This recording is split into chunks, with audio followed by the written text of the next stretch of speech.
Lux presents Hollywood.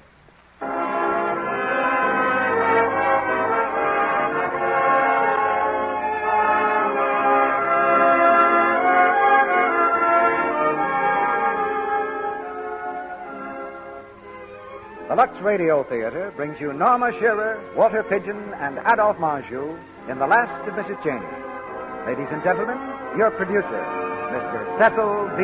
DeMille.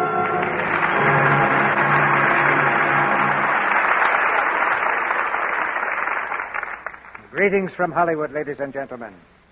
I'm glad to tell you that tonight's Lux Radio broadcast, as well as those in weeks to come, will be heard by American armed forces throughout the world by shortwave and other special facilities. I'm not a superstitious man, but I haven't been walking under any ladders lately either. In fact, I've got my fingers crossed right now because every time Norma Shearer has been scheduled to appear at this microphone for the last 6 years, something has happened to cancel the date. But all things come to him who waits, if he waits long enough. So this week, we borrowed Norma from the cast of the Metro-Goldwyn-Mayer picture, Her Cardboard Lover, along with Walter Pidgeon from the same studios, Mrs. Miniver. And if nothing happens between now and curtain time, you'll hear them starring with Adolphe Menjou in The Last of Mrs. Cheyney. Our play packed in the customers for a solid season on Broadway, and Hollywood, on 2 different occasions, found material for a hit in this brilliant comedy. Norma Shearer starred in one of the picture versions herself. Tonight, as Mrs. Cheyney, she has a part made to order for an actress of beauty, wit, and charm. And that, of course, is Norma Shearer. For this hour each week, we like to think that we're helping a whole nation forget the problems of the moment and relax in another world, the world of the theater, to laugh a little, to thrill to fine drama, and tomorrow to return to the task at hand with new determination. That's the job of this Lux Radio Theater, which Lux Toilet Soap brings you each Monday night. We're all hurrying along these days because we all have something important to do. If Americans had less native stamina, we might see smiles disappearing, but not here. We thrive on hard work. The men are more cheerful, and the ladies, unless my eyes deceive me, look lovelier than ever. And as most of you know, Lux Toilet Soap helps to put that smiling complexion on the situation. Here's the curtain going up now for Act 1 of The Last of Mrs. Cheyney, starring Norma Shearer as Mrs. Cheyney, Walter Pidgeon as Lord Arthur Dilling, and Adolphe Menjou as Charles. All ashore, the Johnny Shore! All ashore, the Johnny Shore!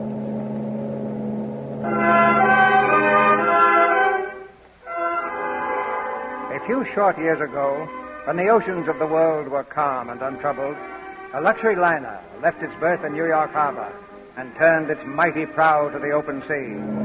As usual, on the first day out, there was great speculation among the passengers about the identity of their shipmates. As usual, there was one person who stole the lion's share of the comment. She was young, lovely, beautiful, and so far as the rest of the ship was concerned, nameless. Did you ring for me, sir? Yes, come in, Stewart.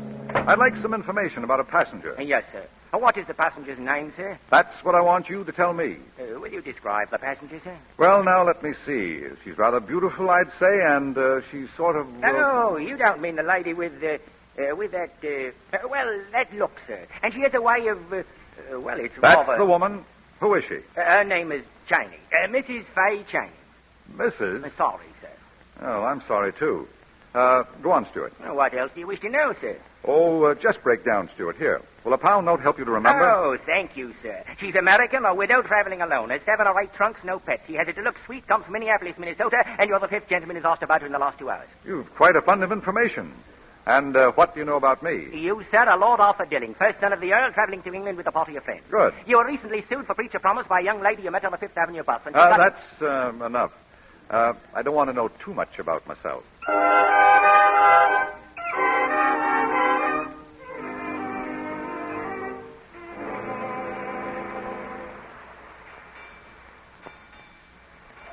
Good morning. Mrs. Cheyney, I believe.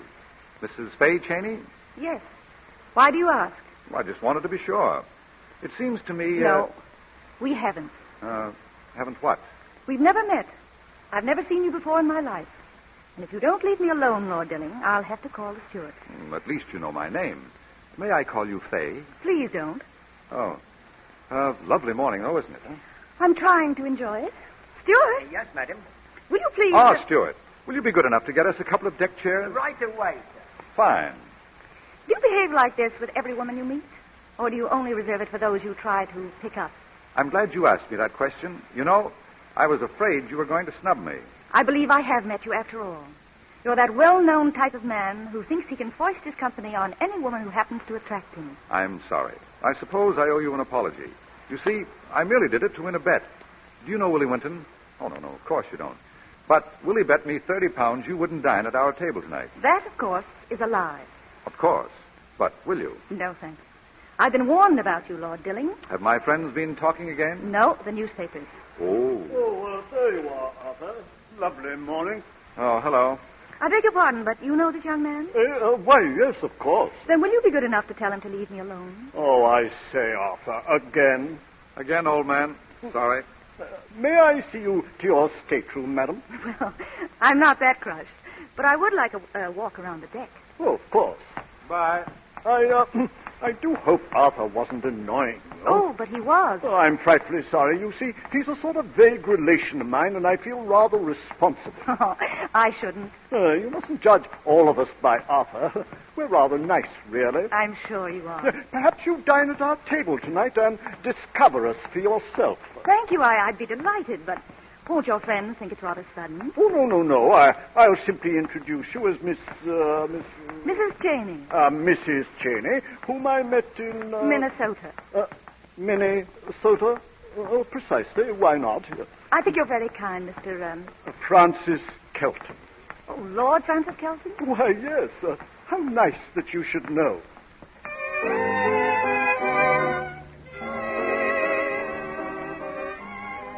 Mrs. Cheyney, my dear, whom I met in Minnesota. Mrs. Cheyney, Lady Winton. How do you do? I hope I'm not intruding, Lady Winton. My dear Mrs. Cheyney, you're a perfect godsend. Here am I, a lone woman with 3 dreadful men. Are you going to London, Mrs. Cheyney? Yes, I am. Planning to stay long? Yes, I'm taking a house there. How nice. Hello, Kitty. Am I late for dinner again? Yes, Willie, you are. This is my husband, Mrs. Cheyney, an old friend of Francis's. How do you do, Mrs. Cheyney? This is a pleasant surprise. Thank Sit down, Willie. Where's Arthur? Oh, he's coming.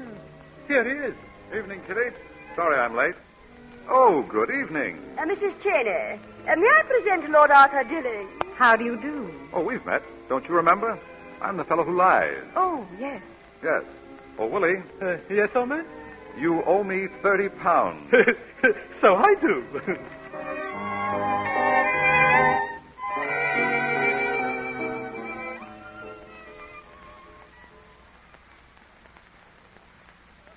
Fay Cheyney requests the pleasure of your company at a charity concert to be held at her home on the afternoon of April the 6th. R.S.V.P.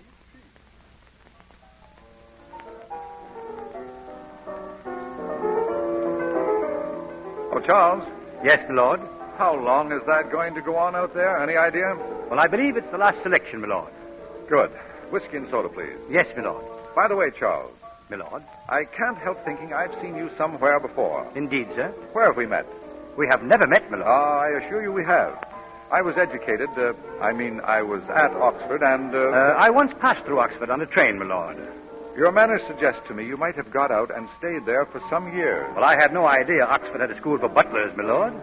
Mrs. Cheyney seems to have a high regard for you, Charles. Well, I've served the family a long time, my lord. And naturally, you know Mrs. Cheyney's likes and dislikes, her whims. A good servant, my lord, always tries to sense the mood of his employer.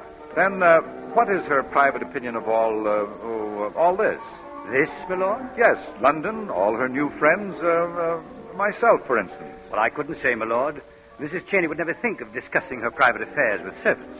I accept the rebuke. There was none meant, my lord. Nevertheless, Charles, I still think we've met before. Perhaps it only seems so, my lord. Perhaps.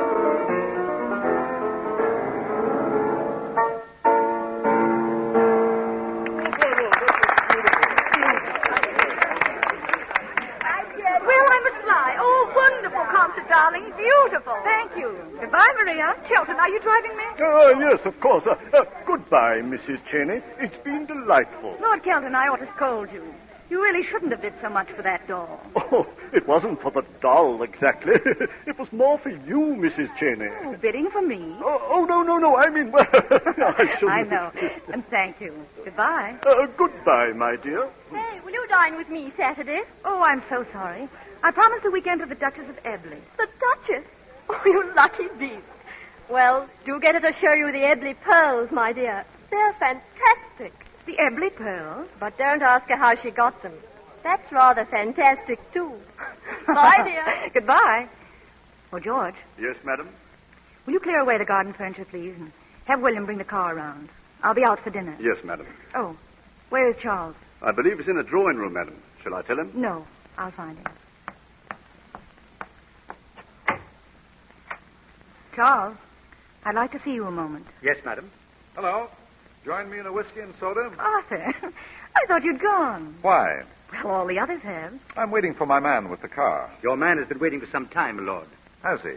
Well, it's a lovely afternoon, Charles. Tell him to wait a little longer. Yes, my lord. Hello. Hello. I rang you up 5 times this week, and each time I was told you were out. What a shame. Were you out? No, each time I was in. I thought so. Twice I answered it myself and told you I was out. Now, may I ask why? Certainly. I don't care to be alone with you, even on a telephone. Why not?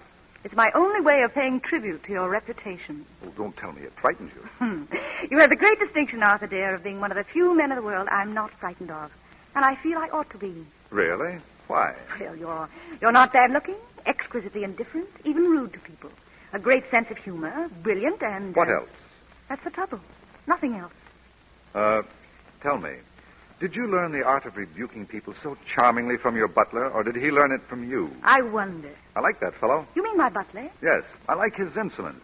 Oh, was Charles rude to you? Oh, no, the reverse. I have often been told to go to blazes, but never so pleasantly as he told me a few minutes ago.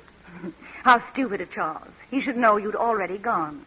Now, who told you that? Oh, some of the women who went part of the way with you. You appear to have rather a low opinion of me. Shall we say I haven't a very high one? Really? Have you of yourself? Not at the moment. Then there's hope. I want you to like me. You've got to like me. Now, what can I do about it? Heaps. For instance? Live up to the reputation you have for possessing a sense of humor. Go on. Stop living on the glory of your ancestors. Anything else? And tell me exactly why you remained here today after the others had gone. I wanted to be alone with you. Yes? And tell you you're the most attractive woman I ever knew. Oh, and then? If that went well, I proposed to suggest a little dinner at my flat. I see. And if that went well? Then I'd be experienced enough not to say another word till after the dessert. In the future, I shall never dream of asking you to dine with me without a couple of bishops. But why, Arthur? You've depressed me. I don't feel half the fellow I thought I was, and, well, it's a bore. You're no end of a fellow, if you only knew it. Nonetheless, I feel now that I have been talking to an entirely good woman. You are, aren't you? Why do you want to know? Because I should feel such a fool if you weren't. I am. But still willing to throw yourself at a man like Kelton? Throw myself? Well, that's what I'd call it. I wouldn't. And why shouldn't you? He's rich, he's solid, he's reliable, and, something of a fool. Arthur, dear, ring the bell, will you? Certainly. What for? Charles knows where your hat is. Oh. Do you mind if I finish my drink?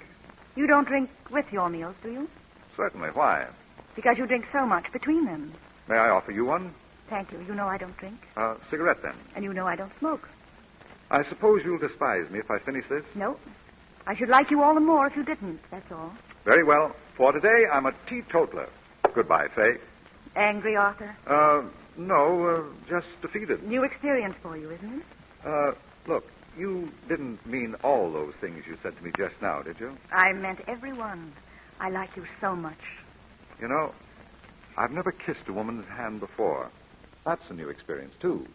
What does it mean, Arthur? My complete and absolute respect. Goodbye. Your hat, my lord.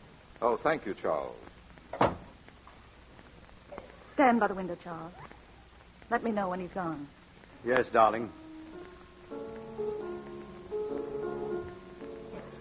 Debussy, isn't it, darling? Yes. Very lovely. He's getting into his car now. Ask George and William to come in, Charles. They'll be here, darling. Don't worry.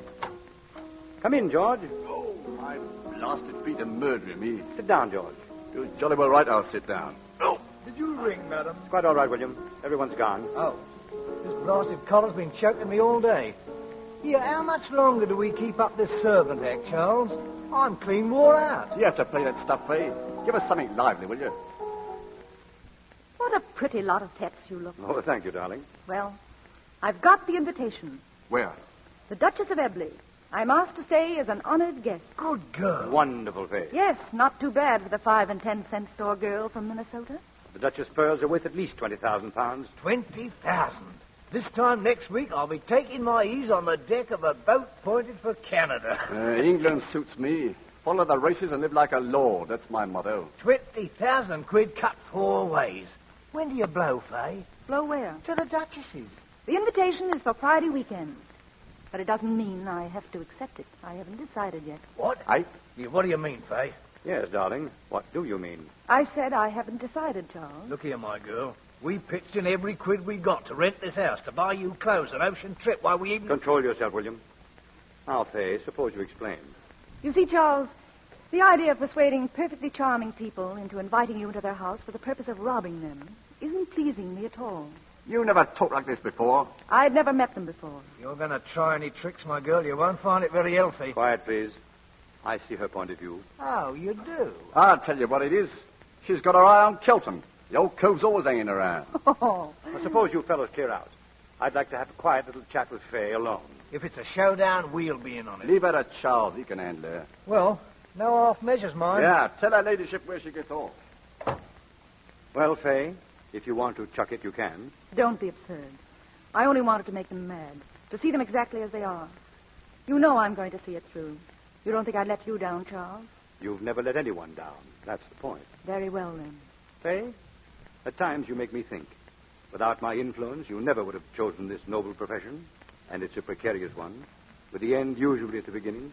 Could it be I'm getting a conscience, Faye? What do you mean, Charles? What I say. You don't have to tell me you like these new friends of yours. I can see that for myself.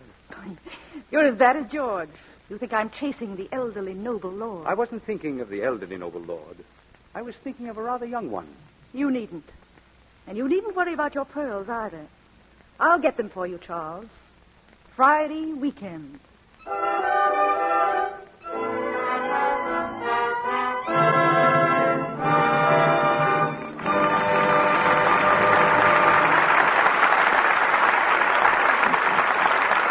In just a few moments, Mr. DeMille and our stars, Norma Shearer, Walter Pidgeon, and Adolphe Marjou, will return in Act 2 of The Last of Mrs. Cheyney.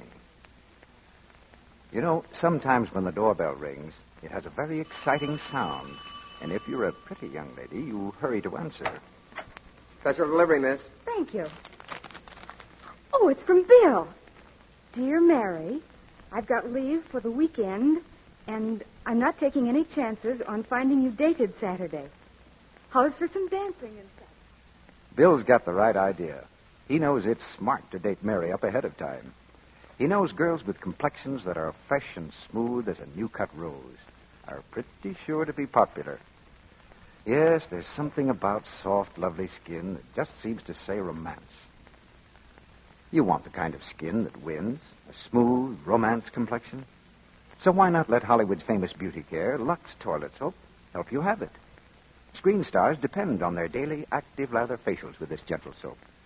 They say the lather's so rich and creamy it feels as though they were smoothing beauty in. Yet Lux Toilet Soap's active lather is thorough, too. It removes stale cosmetics, every trace of dust and dirt from the skin. Here's all you do to take a Lux Soap Beauty Facial. Pat the fine, rich lather lightly in. Rinse with warm water, then with cool. Then pat your face with a soft towel to dry. Now touch your skin. It feels exquisitely fresh. And it is. Just try this simple facial every day for 30 days. Discover for yourself what a wonderful beauty aid this Hollywood care can be. How soft and smooth Lux Toilet Soap helps you keep your skin. Get 3 cakes of this luxurious soap tomorrow. Now, our producer, Mr. DeMille. Act 2 of The Last of Mrs. Cheyney, starring Norma Shearer as Mrs. Cheyney, Walter Pidgeon as Lord Arthur Dilling, and Adolphe Monjou as Charles.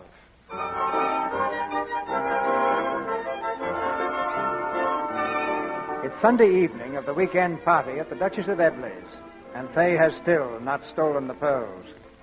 The party has now reached the parlor game stage, in which the guests squirm uncomfortably on the edge of their chairs, for the game is truth.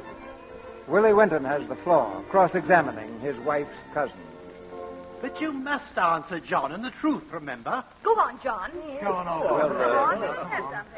What was the question, Willie? Well, I asked you where you got those onyx cufflinks you're wearing. Why, I really don't remember. There's only one solution, of What's course. that, Maria? Why, your wife must have given them to him. Kitty, did you? Yes, Willie, for Christmas. I knew you wouldn't mind. Oh, no, of course not. Is the game over? Oh, no, Fay. We're just beginning. I believe it's our hostess' turn to make us all squirm now. Oh, do try and be bright, Elizabeth. Very well, my dears. I'll start with Willie. Willie, what is your private opinion of me as a hostess? Oh, I say. I consider the question answered. Kitty, dear. Yes? Kitty, how many cousins have you? Oh, heaps and heaps. I asked how many. I'm not good at figures. Quite a few, I imagine. Enough to keep Willie out of cufflinks? Maria, I'm asking the question. Oh, of course, dear. Where's Kelton? Oh, there. Oh, I'm really not playing the game. I'm a sort of spectator, as it were. Kelton, answer me. Oh, well, all right. Kelton, are you really fool enough to think of marrying at your age? Why, say, look here. Yes or no? Well, now, that's really much too personal. The 4th Earl of Kelton is about to pay a forfeit. Well, I prefer to pay it rather than answer such a question in public. I shall think of something quite drastic. And now, Maria, I've always wanted to know your real age. What is it? 26, dear. What forfeit would you like me to pay? Go up to your mirror and sit in front of it for half an hour. Okay. And now, just one more. Arthur, dear. Ready, Aunt Elizabeth. Arthur, is it true, as I've heard, that you're in love, really in love? Hopelessly, desperately, and finally. With whom? Like Kelton, I refuse to make an answer which is already obvious to everybody. I think you'd all better pay a forfeit. I suggest, for a change, we retire early and stop boring each other. Good night, dear. Good night, Kitty. Well, it looks as if I get off scot-free. Not quite, Fay. When Arthur proposes to you, will you accept him? But he hasn't proposed.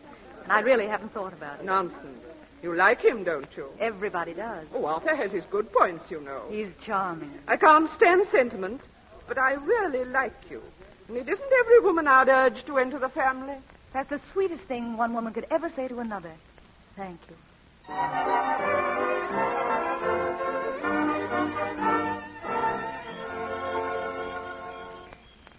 I really should go in, Lord Kelton. We were all supposed to retire early, you know. Oh, do you find me dull? Oh, not at all, Lord Kelton. Francis, please. Francis. Fay, I must speak to you. Yes? Fay, I've got a townhouse in London, a country seat in Kent, a shooting box in Scotland, 50,000 acres. Am I getting too intimate? Not too intimate. Well, what I mean is, it's awfully difficult for me to go on, you know. Maybe you'd better not try any more tonight. Well, I feel like a coward. You see, the thing I'm trying to say to you should be so simple. I've written it on paper a dozen times, tore it up naturally. Naturally. Mrs. Cheyney, ma'am, is that you? Yes? You're wanted on the phone, ma'am. London is calling. London? Excuse me, Francis. You can take it in your room if you wish. Thank you.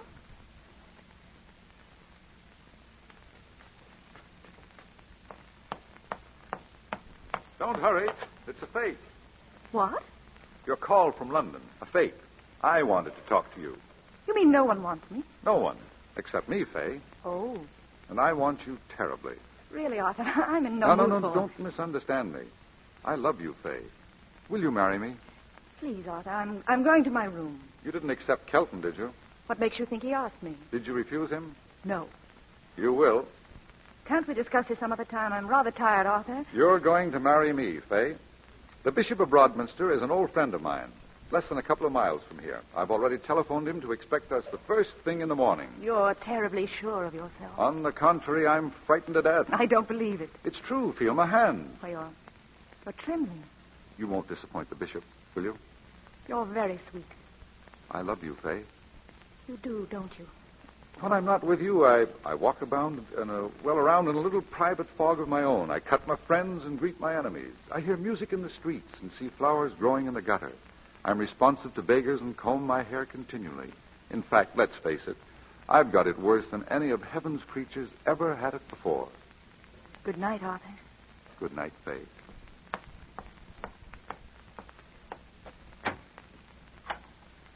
Don't bother to switch on the lights, darling. Charles, is that you? Surprised, dear? Are you mad coming here? How did you get in my room? I climbed the ivy. I'm very athletic. Charles, this isn't safe. Certainly not. That's why I'm enjoying it. Why didn't you wire me? I had nothing to say. She got the pearls here in the house? Yes. You're sure? Yes, I tell you. You know where they're located? They're in her room. A wall safe. What about the combination? Well, I'd hate to have to blow it. It's crude. You won't have to blow it. I know the combination. What have you been waiting for? Hey, what's the trouble? You're not going through, is that it? I'm a welcher. An awful welcher, Oh, Charles. no, you're not. You won't back out. Not now. It's too late. I won't do it. I won't. Now, one moment, Faye. A few days ago, I gave you your chance. The cage was wide open. I could have handled the others then. We can't fool them now. We're both in up to our necks, and it's too risky not to go through with it. Are the plans still the same? The same. I'll be waiting in the garden. At 2 o'clock, you're to get the pearls from the safe and bring them here. When you turn your light on and off twice, you drop the pearls beneath the window. Yes. At 2 o'clock. 2 o'clock.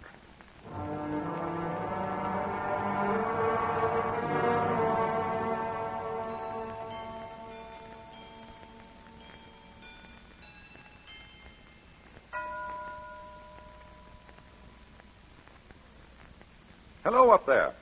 I say, Faye. Who is it? Arthur, come down into the garden. Oh, don't be a fool, Arthur. It's 1 o'clock. I know it. Would you like me to sing to you? Anything but that.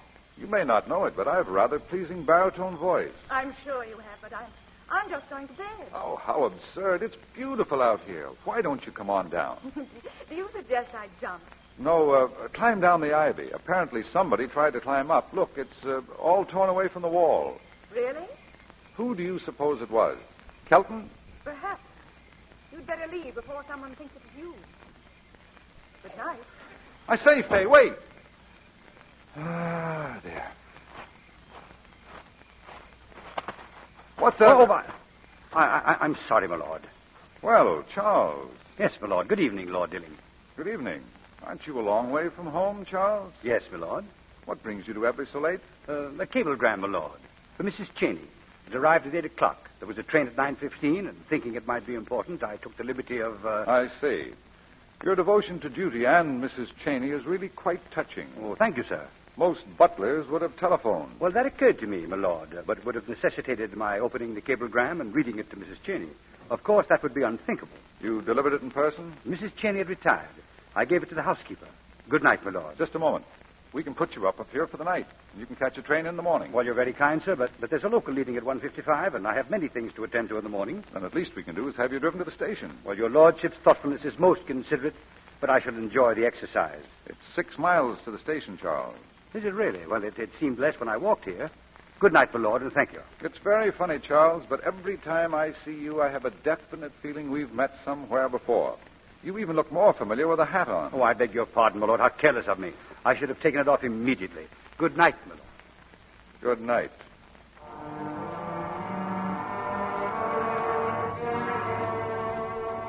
2 right.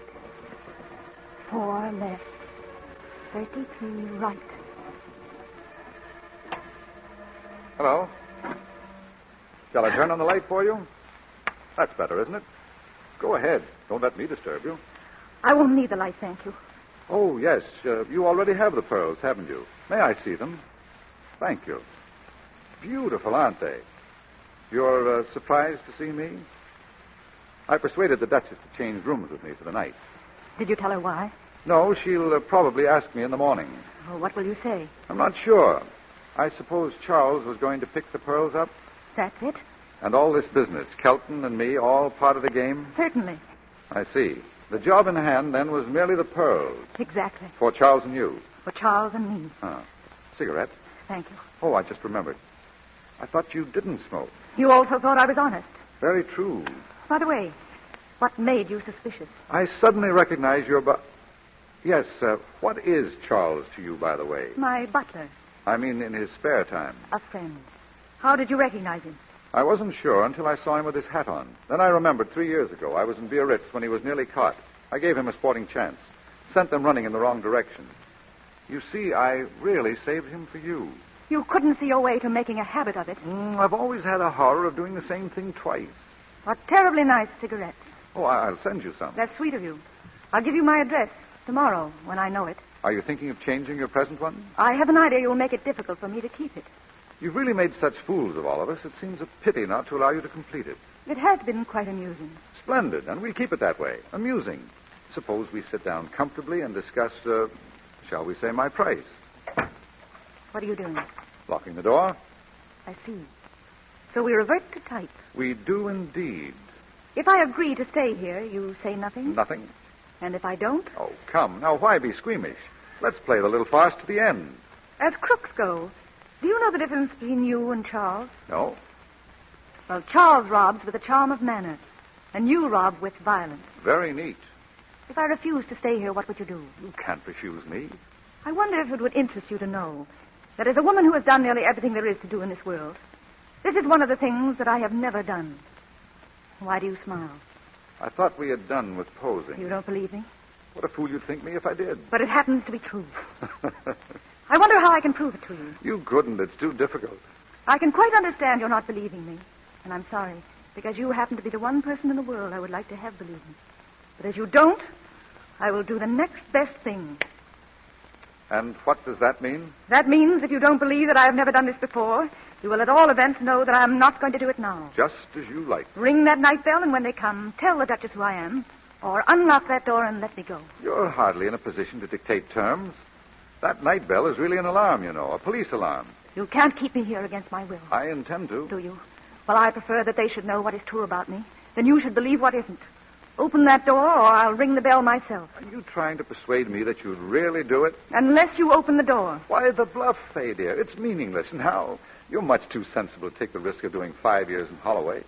5 years in jail wouldn't be nearly as long as the next 5 hours with you. Get away from that bell. Get... Do you realize what you've done? Perfectly. They'll come rushing into this room, the whole crowd of them. I know it. Then why did you do it? To give you an opportunity to tell them the truth about me. Little fool. I say, what's wrong in there? Willie, what is it? You'd better let them in. What's the matter? Open the door! Open the door! Well, Arthur? I say, Arthur! I'm coming. Just a moment. Arthur, is anything the matter? Well, look here. It's Mrs. Cheyney. Hey, my dear, just what is all this? Lord Dilling has something to tell you. Well, Arthur, What is it? Perhaps you'd prefer that I tell them. speak up, Arthur. What is all this about? Well, I persuaded Mrs. Cheyney to come into this room by false pretenses. In the presence of you all, I humbly tell Mrs. Cheyney I've behaved like a cad. A cad? You're the lowest thing I've ever known. I don't know what to say to you, Arthur. I suppose because she had sense enough to reject you, you decided she wasn't a lady. I believe that sums it up. Dilling, I for one will, and I hope every decent person in this world will cut you. Everybody should, except the insurance company. They should love him. What do you mean? Lord Dilling, will you give the Duchess her pearls, please? Night pearls? What is the meaning of this? It means I came here to, well, I like them as much as you do. What? Oh, I see. You mean you were going to... Yes, I tried to steal them. Yes, but there must be some mistake. None. Well, I'm not feeling very well. I think I'll retire. I believe I will, too. I give you my word, Your Grace, that I won't try to escape. I invited you into my home. I thought you were... Oh, it's hard to believe. I've never been wrong about a person before. Console yourself. You weren't so wrong. You thought I was a respectable woman with the soul of an adventuress, whereas I'm really an adventuress with the soul of a respectable woman. Wait, please. Just for the record, you didn't fool me for a moment. There's no such place as Minnesota, is there? No. I made it up. Good night.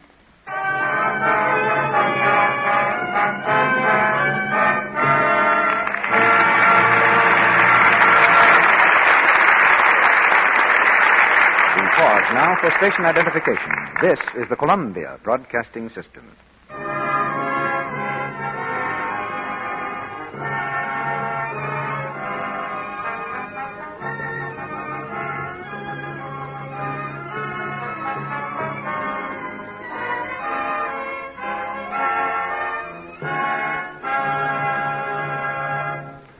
After a brief intermission, Mr. DeMille presents Norma Shearer, Walter Pidgeon, and Adolphe Marjou in Act 3 of The Last of Mrs. Cheyney. And now, quiet, please. A conspiracy is going on in a little house on Vine Street. Hurry up, kids. Light the candles before she gets downstairs. She's coming. All together now. Happy birthday! Happy birthday! Happy birthday, Mom! Surprise! Surprise! And now, darling, here's to the most wonderful wife in the world. And the prettiest. Well, there's a compliment to make any woman happy. A compliment deserved by all those busy wives and mothers who try always to look their best for those who love them, who try to keep the charm of fresh, youthful skin, the kind of skin that makes people say, no matter what a woman's age, lovely, isn't she?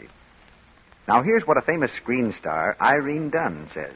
There's always romance in soft, smooth skin. I never neglect my daily care with Lux toilet soap. Here in Hollywood, we've used this gentle soap for years. Yes, Lux toilet soap is as fine, as luxurious a soap as you can buy. When you unwrap a cake, notice how satin smooth it is to the touch. Then discover what wonderful rich lather it gives. Lather that's thorough, but very gentle, too. No wonder this exquisite white soap is the choice of 9 out of 10 famous screen stars, of lovely women everywhere. Use Lux toilet soap regularly. Let it help you win new loveliness. Now, Mr. DeMille returns to the microphone. The curtain rises on the third act of The Last of Mrs. Cheyney, starring Norma Shearer, Walter Pidgeon, and Adolphe Marjou.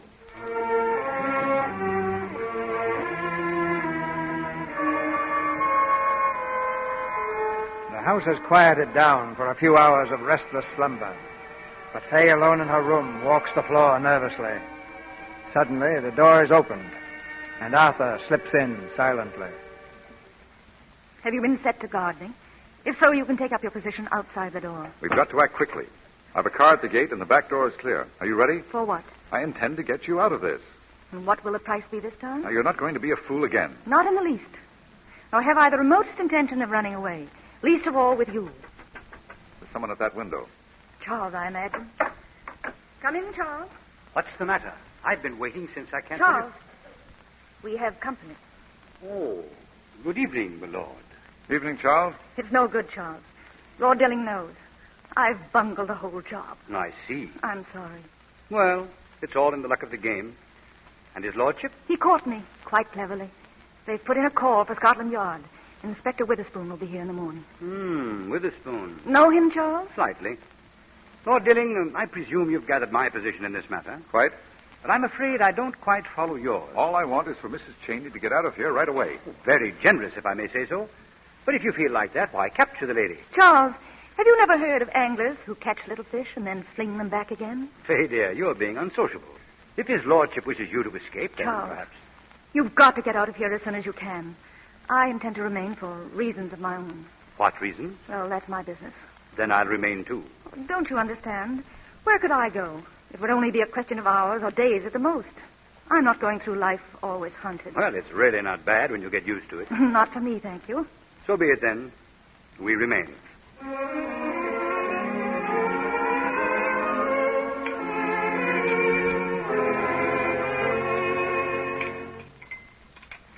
It's only what she deserves. Pass the toast, Willie. Is she still in her room? Ames reports she'll be down for breakfast at 9. The cheek of her. How many years will she get, Willa? Oh, I think that'll depend on the age of the judge. Oh, good morning. Good morning, Kelton. Good morning. I heard what you said. You're not really going to arrest her, are you? Certainly we are. The inspector's on his way now. Have some breakfast? When I think of her, the most modest, the most simple. No, I can't believe it. Where are the eggs? Kelton, are you persisting in your doddering fancy for this adventuress? Well, I thought we could send her away, perhaps to America. You didn't really propose to her, did you? Of course he did. She's just the type that cautious rich men wait 50 years for. Look here. We've got to stop it. Quite right, Kelton. but I think you'd better tell why. Good morning, everybody. What do you mean, Arthur? Well, it seems Kelton has proposed to Mrs. Cheyney. I knew it. Oh, but that's not all. He did it in writing. What? Sweet mess. He didn't. Oh, Kelton, you didn't. Yes, I did. Oh, The moving picture rights to it alone are worth £10,000. Just coffee, please. Kelton, when did you write this letter? Last night. We'd been walking in the garden, and, oh, dear, later on I slipped it under her door. Oh, Kelton, you poor fool. Arthur, did she show you the letter? Oh, yes. Much worse than being a thief. But I must defend her. She omitted the emotional passages. Arthur, go back there at once and get that letter. It's her own property. The fact that she has tried to appropriate ours does not permit us to retaliate. Don't be silly. The police know how to do these things. Quite. In that case, the letter would be read in court. I'm afraid you have to buy the letter, Kelton. Cost you plenty too, old man. Oh, you think it's funny, do you? Well, you'll change your minds when you know what's in that letter.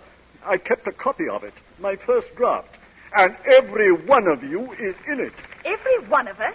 What do you mean? I mean, you're all in it. You mean you dared to mention our names in a letter that might become public? What have you said about us? In that letter, I wrote my private opinion of you all. It seemed to me the proper thing to do. The rattle of skeletons falling out of closets will be deafening. Yes. I conceived it to be a duty to my future wife to define the people she should or should not know, as the case might be. Was I a not? Definitely. Am I? All of you. Including you, my dear aunt. For instance, it may not be true that Willie got kicked out of the Grenadier Guards. What? I won't hear a word of it. Sit down, Kitty. I think we'd all better know the worst. What have you said about my wife? Well, I said that it was evident to me that she prefers always to be with one of her many cousins rather than her husband. And though I could understand it, I could not condone it. That's all I said. That's all you said. That's all he said. Pass the letter to Maria. Top paragraph on third page. Interesting, Maria, and probably very true, eh? Good heavens. Oh, no, don't upset yourself. myself, you beast, you can't. But I only don't said... repeat it. Oh, Gently, Maria, gently. It's not kind to me either. Auntie dear, suppose you look it over. Right there, I believe. The history of all your mistakes in a nutshell.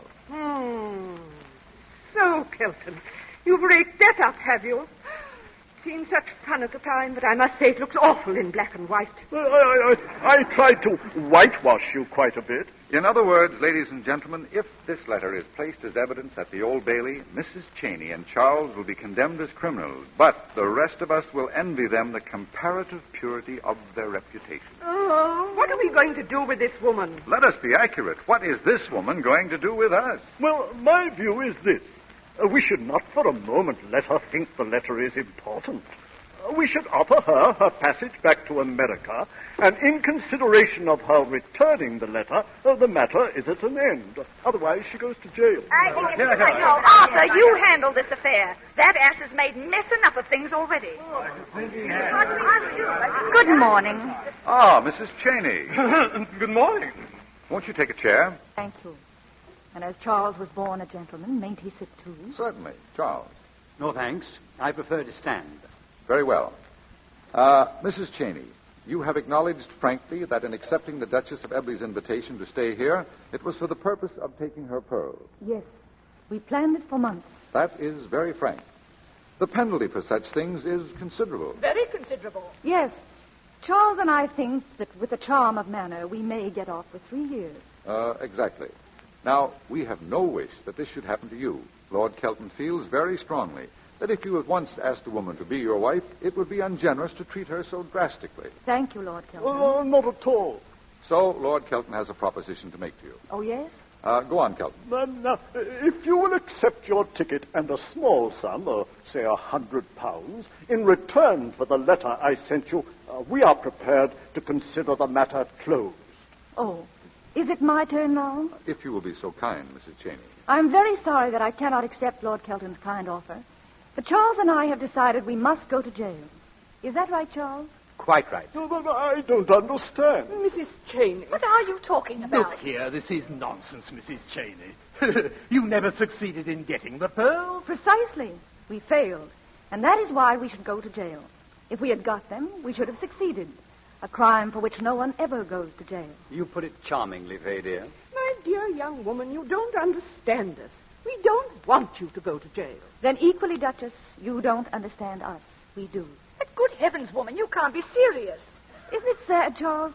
They don't understand us. Tragic. It makes me blush for them. Charles and I, in our humble way, have tried to live up to the highest tradition of our profession. And that tradition is never to be found out. But if you are, I say if you are, be prepared to pay the price. I beg your pardon, Your Grace. Yes? The police inspector is here. Tell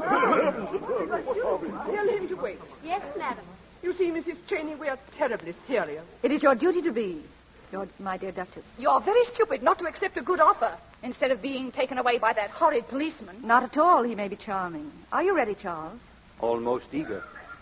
As I shall never see any of you again, I want you to know how much I've enjoyed knowing you all, and how sorry I am to lose such nice friends. Goodbye, Lord Kelton. It was sweet of you to ask me to be your wife. Ready, Charles? Oh, Mrs. Cheyney, now, wait. Yes? We are... I think that Lord Kelton, with his customary munificence, desires to make you a further offer. Yes, I am prepared to pay £500 for the return of that letter. Which I call very generous. I prize the letter so much that I don't think I would part with it for any money you could offer me. What about 1,000? But this is amazing. Oh, come, young woman. What is your usual charge for the return of letters? There never have been any letters. But if there had been, my charge would have depended entirely on the position and the manners of the people mentioned in them. And as I don't propose to sit here and be insulted, I will, with your permission, say goodbye. You are perfectly right, Fay, darling. And if I had known they were the type of people they are, I would never have allowed you to come and stop with them. Come along, dear. No, please, I agree. Maria was very, very hasty, and I'm sorry. Now, please sit down. When she has apologized, I will. Maria, say at once that you are sorry. Heaven give me strength. I'm sorry. Granted. Sit down, Mrs. Cheyney. Now, where were we? Well, we had reached the point where £1,000 was bid for the letter. Which was refused. Mrs. Cheyney, what will you take for it? What do you think, Charles? Well, I offer 5,000. You be quiet. I'll be nothing of the sort. My money is as good as yours. Mrs. Cheyney, will you please answer my question? If I sell the letter, I will do so not in the sense of blackmail, but more in the spirit of breach of promise for £10,000. Good heavens, Fay. It's giving it away. That's what it is. 10,000? No, I refuse. I'm so glad, because I'd so much rather keep the letter. Kelton, you have no alternative but to pay. And I have no sympathy for you. But, Mrs. Cheyney, surely that... £10,000, Lord Oh, Kelton. it's terrible, terrible. Oh, terrible be blowed. I'll give you 11 for it. No. I'll pay. I'll write you out a check. Thank you, Lord Kelton. 10,000. What do you charge for a course of 12 lessons, Charles? Well, I never charge, milady. I'm a man who just loves his work. Would you like me to write that check for you, Kelton? Thank you. I'm quite capable. £10,000. Here you are. And now, the letter, please, Mrs. Cheyney. Oh, yes, the letter. Here it is, Lord Kelton. I hope you will find all the pieces. What? She's torn it up. I don't understand. Mrs. Cheyney, do you mean to say that you destroyed the letter? Yes, I tore it up. Just like I'll tear your check, Lord Kelton. Hey, don't. Hey! £10,000 gone down the drain. And I've tried so hard to make her a crook. Mrs. Cheyney, why did you tear that check? I don't know. Even a thief may have a sense of decency. You're a grand woman, Fay. A grand woman. Mrs. Cheyney, there is one question I would like to ask. Why are you a thief?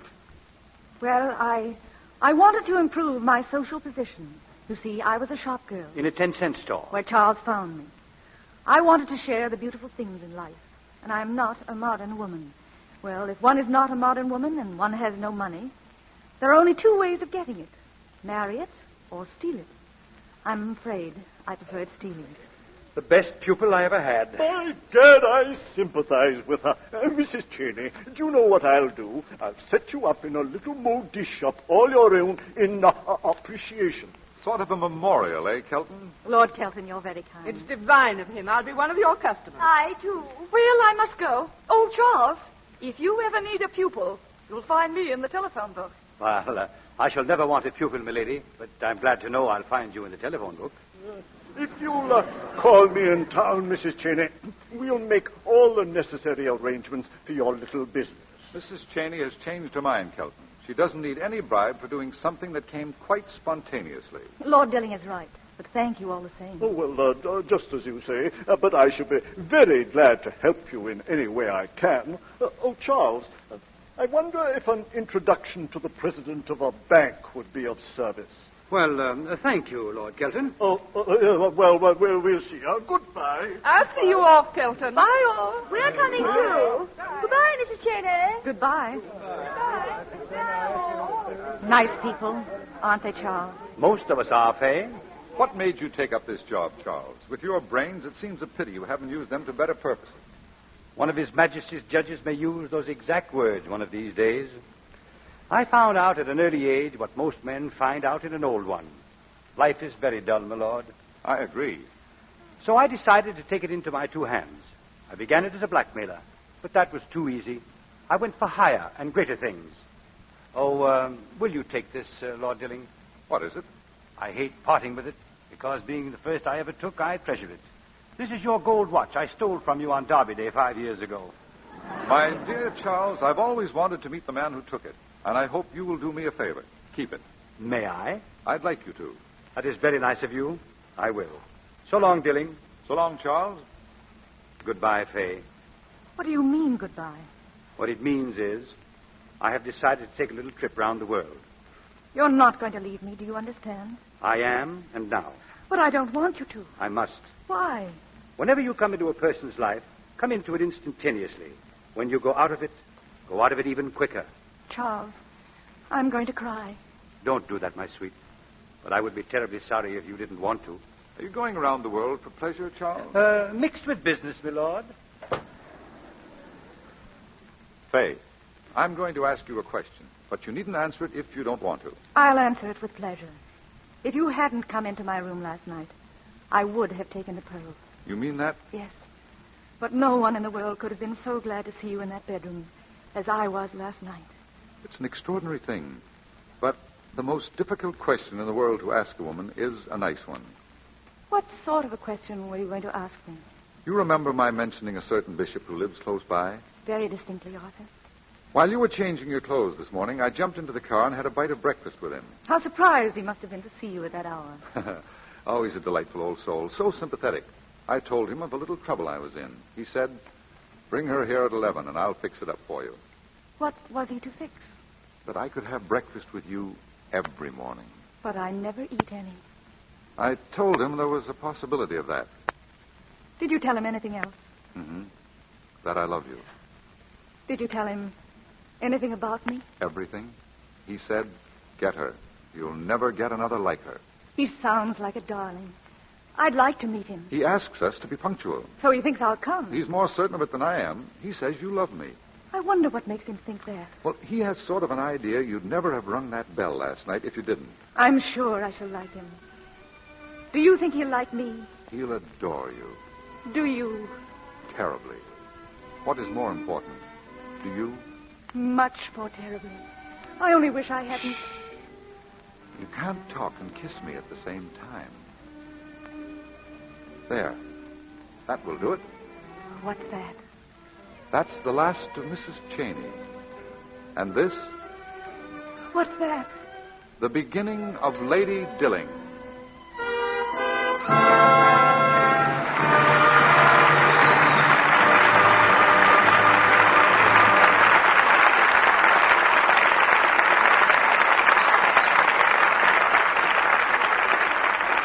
That's the last of Mrs. Cheyney.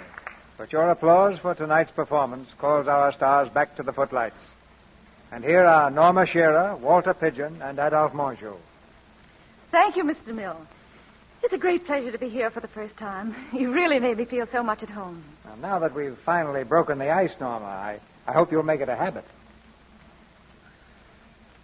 Well, that's a very nice habit to get, Norma. CB is an excellent host.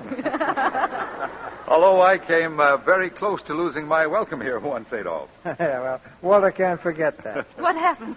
Well, I'd been talking to CP before rehearsal one day, and I thought he'd walked away, so I turned to somebody else and said, "The old boy certainly looks great, doesn't he?" But the old boy was standing right behind me. I thought it was a great compliment. I hadn't been called a boy in 40 years. Well, you see, that's one way to his heart, Norma. I'll bet I can think of another, Adolf. In 2 words, Lux Soap. You know, I'm rather a stranger in this theater, Mr. DeMille, but not to Lux Soap. I've used it for years, so I know what a fine complexion care it really is. For further comment on Lux Soap, I refer our audience to a close-up of Norma Shearer on the screen or off. What about next week, CB? Have you picked a play yet? Yes, Adolf. A play with the true spirit of America in it. The RKO motion picture drama, A Man to Remember. And our stars will be Lionel Barrymore, Anita Louise, and Glenn Ford. A Man to Remember is the story of a country doctor, a story of heroism and courage to inspire the nation in these or any other times. So next Monday night is a night to remember.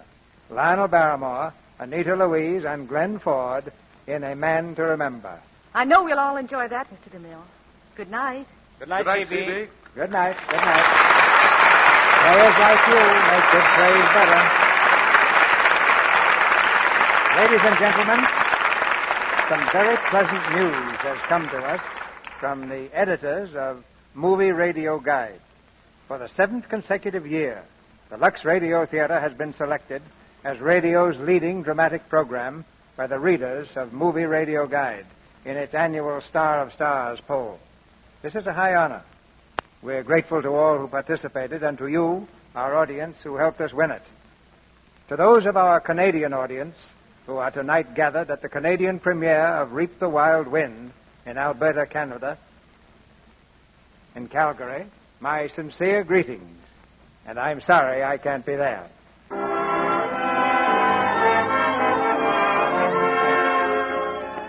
Our sponsors, the makers of Lux Toilet Soap, join me in inviting you to be with us again next Monday night when the Lux Radio Theater presents Lionel Barrymore, Anita Louise, and Glenn Ford in A Man to Remember. This is Cecil B. DeMille saying good night to you from Hollywood. Adolph Marsden is currently starring in the 20th Century Fox picture Roxy Hart. Heard in tonight's play were Frederick Warlock as Lord Kelton, Keith Hitchcock as Willie, Winifred Harris as the Duchess, Jill Esmond as Kitty, Claire Videra as Maria, and John Abbott, Eric Snowden, Pax Walker, Charles Seal, and Ann James. Tune in next Monday night to hear Lionel Barrymore, Anita Louise, and Glenn Ford in A Man to Remember. Our music was directed by Louis Silvers, and your announcer has been Melville Ruick. This is the Columbia Broadcasting System.